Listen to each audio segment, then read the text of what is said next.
किस्से और कहानियाँ यूट्यूब चैनल पर सभी को जय श्री राम।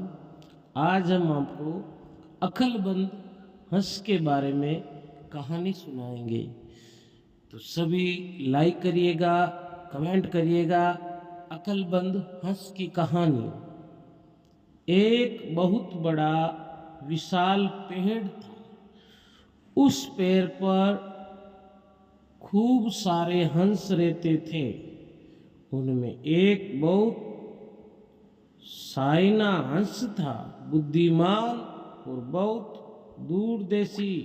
सब उसका आदर करते और जैसे हम काका ताऊ बड़े भाई जैसे बुलाते हैं, परिवार में रहते हैं, जैसे हंसों का भी एक ताऊ था तो उसको ताऊ बुलाते थे।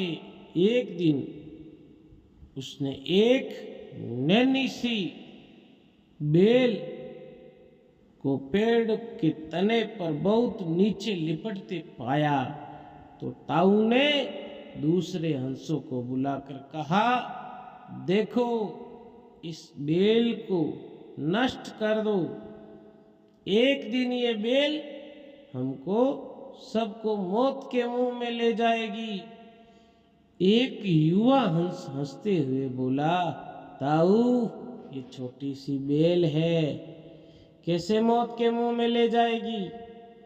सियाने हंस ने समझाया, आज ये तुम्हें छोटी सी लग रही है, धीरे धीरे ये पेड़ के सारे तने को लिपटेगा, मारकर ऊपर तक आएगी, फिर बेल का तना मोटा होने लगेगा, पेड़ से चिपक जाएगी, नीचे की ऊपर तक पेड़ पर चढ़ने के लिए सीढ़ी बन जाएगी और कोई भी शिकारी सीढ़ी के सारे चढ़कर हम तक पहुंच जाएगा और हम मारे जाएंगे।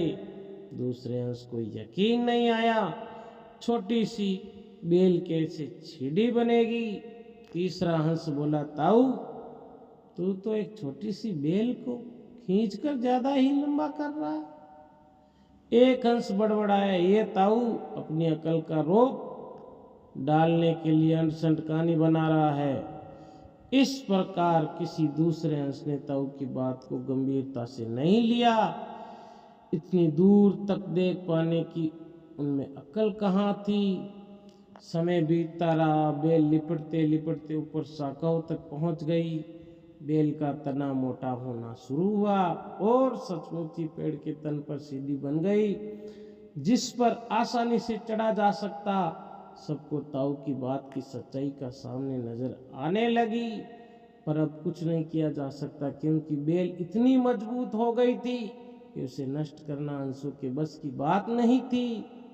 एक दिन जब हंस दाना चुगने बाहर गए थे तब एक बहेलिया शिकारी उधर आया निकला। पेड़ पर बनी सीढ़ी को देखते ही उसने पेड़ पर चढ़कर जाल बिछाया और चला गया और सांझ को सारे हंस लौट आए। पेड़ पर उतरते ही बेलिए के जाल में बुरी तरह फंस गए।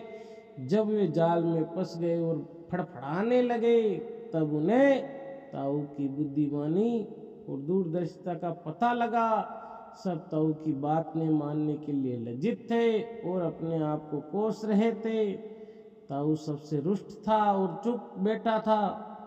एक हंस ने हिम्मत करके कहा, ताऊ हम मूर्ख हैं लेकिन हमसे मुंह मत फेरो।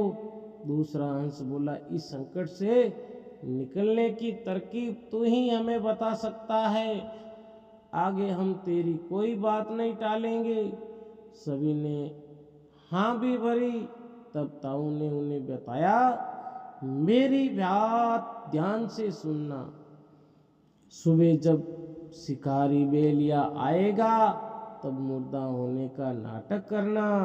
बहेलिया तुम्हें मुर्दा समझकर जाल से निकालकर जमीन पर रखता जाएगा, वहां भी मरे समान पड़े रहना। जैसे ही वे अंतिम हंस को नीचे रखेगा मैं सीटी बजाऊंगा, मेरी सीटी सुनते ही सब उड़ जाना।